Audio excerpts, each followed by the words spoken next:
Good morning, Carl, from the White House, where we are very much on the brink of this morning of a vast escalation of this war. Just in the last hour, as you guys have been talking about, the president making clear in that Truth Social post that he is holding firm to his 8 p.m. deadline tonight for Iran to make a deal. He wrote, quote, "A whole civilization will die tonight, never to be brought back again. I don't want that to happen, but it probably will. However, now that we have complete and total regime change, where different, smarter, and less radicalized minds prevail, maybe something revolutionarily wonderful can happen. Who knows?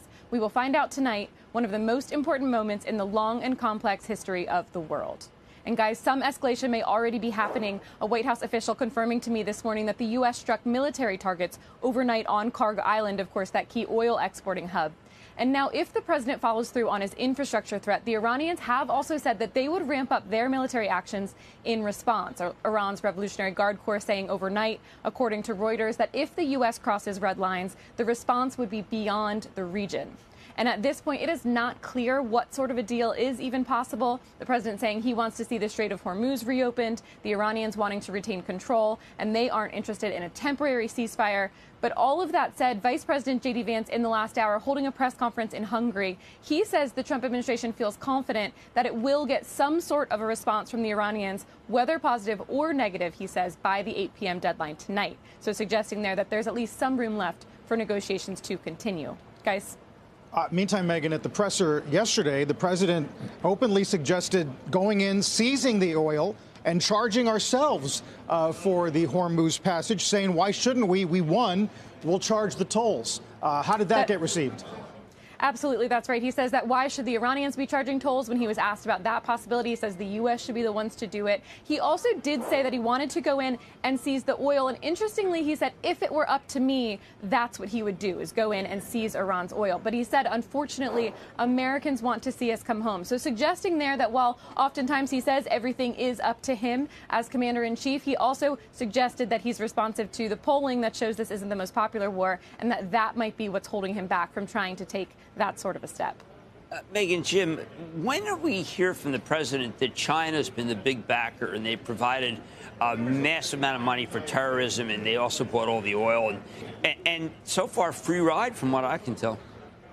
That's the reporting this morning, that's part of the reason the president is increasingly considering this idea of going in to seize the oil, because he wants to cut off some of the funding that's going on to China. Not clear, of course, how that would work militarily, whether the U.S. could pull it off or whether anyone is deeply considering that. But that would be the reasoning, according to some of this reporting from Bloomberg and others, of why the U.S. or the president at least would want to take that step to try to cut off China and limit some of the money that they're getting as a result.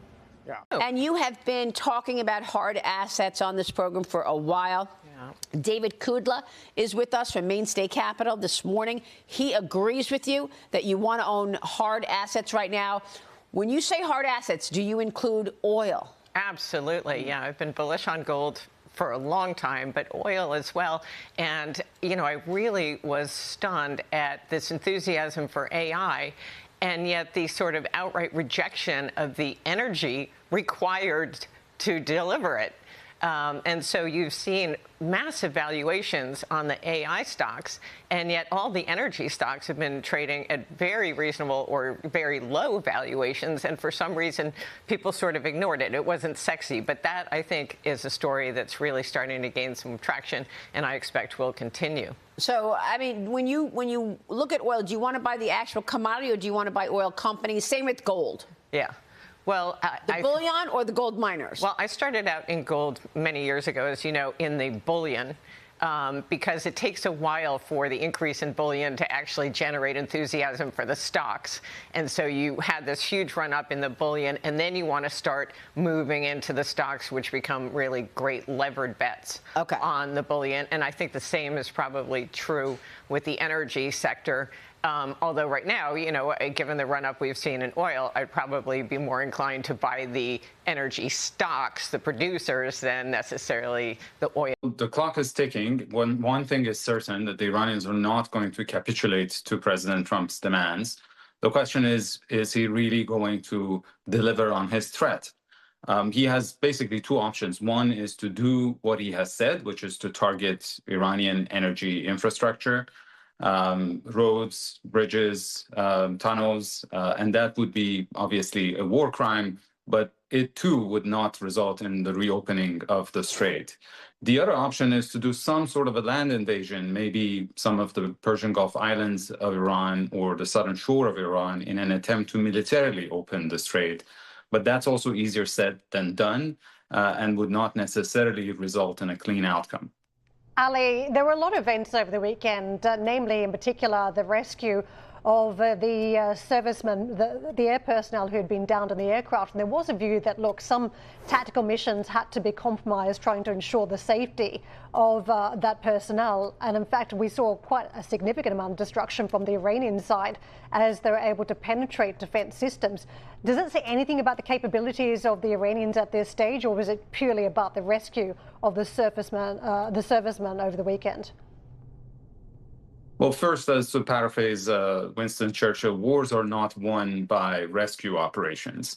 As impressive as this was, this still demonstrates that 6 weeks into a war that was supposed to last 6 weeks, Iranians still have sufficient firepower, not just to attack the Gulf states or fire missiles towards Israel, but even to shoot down American fighter jets. So their air defenses are not obliterated fully, as President Trump has suggested. And almost on a daily basis, the Iranians are shooting down very expensive American and Israeli drones. So, again, the expectation that this would turn into some sort of a very clean victory for the United States and Israel, I think, is misplaced. The likeliest scenario is some sort of horrific devastation and escalation that would basically have generational impact, or that this will turn into an attritional conflict, which again would have very serious implications for the region and beyond. Ali, all of the above is challenging my economic and political history learning, which is a lot of it based, of course, on Bismarckian ideas of realpolitik, where you have rational actors in Tehran and rational actors in Washington who will both do what is the best thing for their country ultimately, even if emotions are higher in the very short term. Do we have, in your view, rational actors propounding realpolitik in Tehran and Washington? What I'm asking you is, every single one of us looking and saying, bombing Iran into the Stone Ages doesn't make sense longer term, and bombing the bejesus out of the Straits of Hormuz from the Iranian point of view doesn't make sense longer term, because it will send the economy into a tailspin and ultimately mean that nobody wants Iranian product as well. Do you think we have actually rational actors in place on both sides? Well, look, I think this is a situation in which both sides are trying to outdo each other in playing the madman theory, just by demonstrating that they have no limits in advancing their objectives, that there is no red line that they would respect.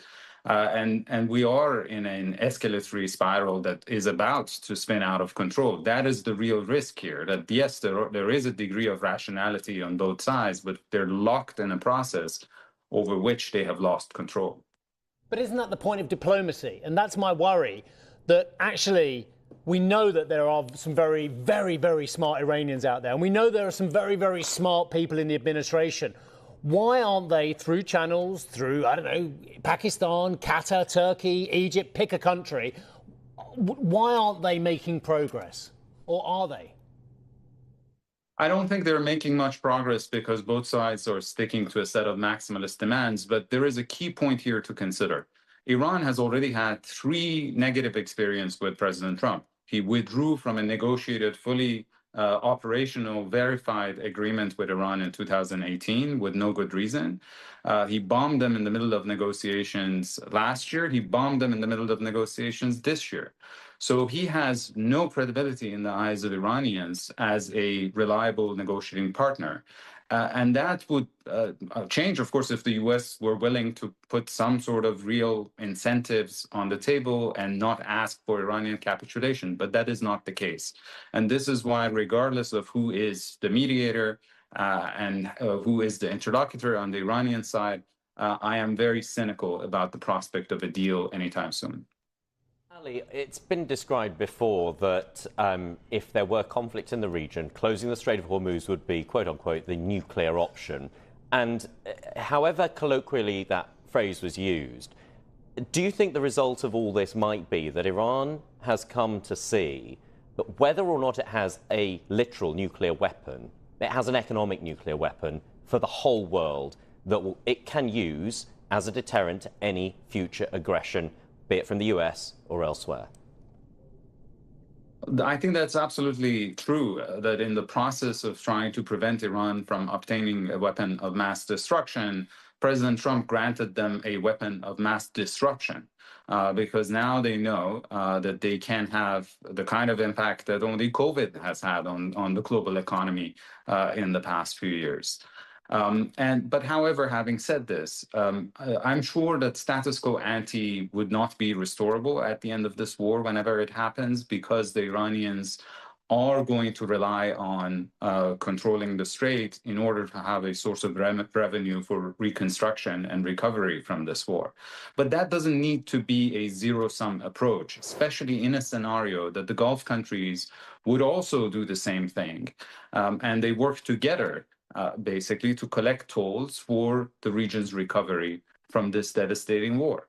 And what do you think about that? I mean, how do you want to be positioned, knowing that the president is trying to get out of this as quickly as possible, but he's not shying away from threats? Yeah. If they do not open the strait tonight by 8 p.m. Eastern, he's ready to pounce on energy facilities. So, and by the way, breaking news today that the U.S. did hit several military targets, underline military, not energy, not electricity, but military targets on Karg Island overnight. Yeah, well, I think there's a massive urgency to this, because we've got the midterm elections, and that, I think, is the #1 framework in which to analyze this whole engagement, is that, you know, it's a big gamble at a time when they were just starting to get some traction on the affordability argument in terms of slightly lower mortgage rates, lower gasoline prices. It's all completely reversed. I have this sort of, my measure, the misery index, that looks at mortgage rates plus retail gasoline prices. It's back to where it was at the peak of the global financial crisis before the Great Recession.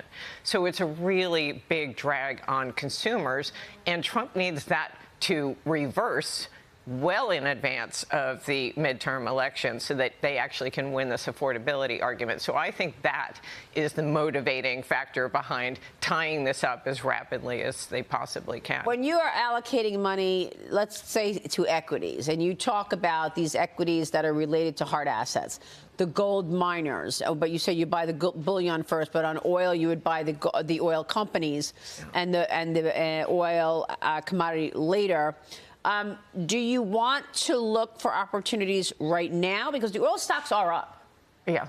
Yeah. In the last couple months. I mean, I guess the question is, what's your mandate? Are you a long-only mutual fund, or are you a hedge fund who has the luxury of not owning equities in general? If you're a long-only mutual fund, you've got to be long something. And so I would prefer to be long any resource-producing companies vis-a-vis, you know, financial, more paper asset, purely financial asset. Let me bring you into the conversation. What difference does it make for Intel now? Yeah, to refactor means basically, in layman's terms, to modernize and improve the chip manufacturing process. And so that is Intel's pitch, that they would come in with the knowledge and expertise of having scaled output across various nodes. The difficulty is that right now there is a lot of unknown about the TeraFab project. It's not reflected in Tesla's full-year capital expenditures forecast, for example. And their goal of 1 terawatt of compute capacity is basically many factors greater than all of the current global capacity from TSMC and Samsung for lead-edge nodes, lead-edge manufacturing of AI chips. And so there is a great question mark of how they'll do it. But like analysts have estimated, you're talking over an aggregate period of like trillions of dollars of spending to get to that scale in the end. So if this was something that we were chasing, and it's interesting that Intel notes in its post, Intel, that Elon Musk visited with them over the weekend in Santa Clara. Very interesting indeed. Ed, you know, Intel has obviously sold a stake, or President Trump in the United States have bought a stake there. So they're, you know, in bed together. I'm never sure about Elon Musk, but at least at one point he was very deeply in bed with President Trump. Is this whole sort of clique going to help Intel recover from its incredible fall to get back to what it once was? Well, no, because if you think about the pathway of an AI chip through a fab, it goes through many processes and touches many hands, many machines. And those machines come from Lam, KLA, Applied Materials, and ASML ultimately when it comes to lithography. Intel may well help the TeraFab project, which is a JV between Tesla, SpaceX, and xAI, with the planning, right, the structure of this project. But the spending is going to be on others. It's going to be on the chip equipment makers, not necessarily on Intel. And Intel's story to date, very simply, is that it has not been able to scale or find customers other than itself for its lead edge processes. There isn't any evidence that its next generation nodes have high volume throughput yet. And so that's not immediately clear that they'll be able to translate what they will say as expertise and experience to Elon Musk's project anyway.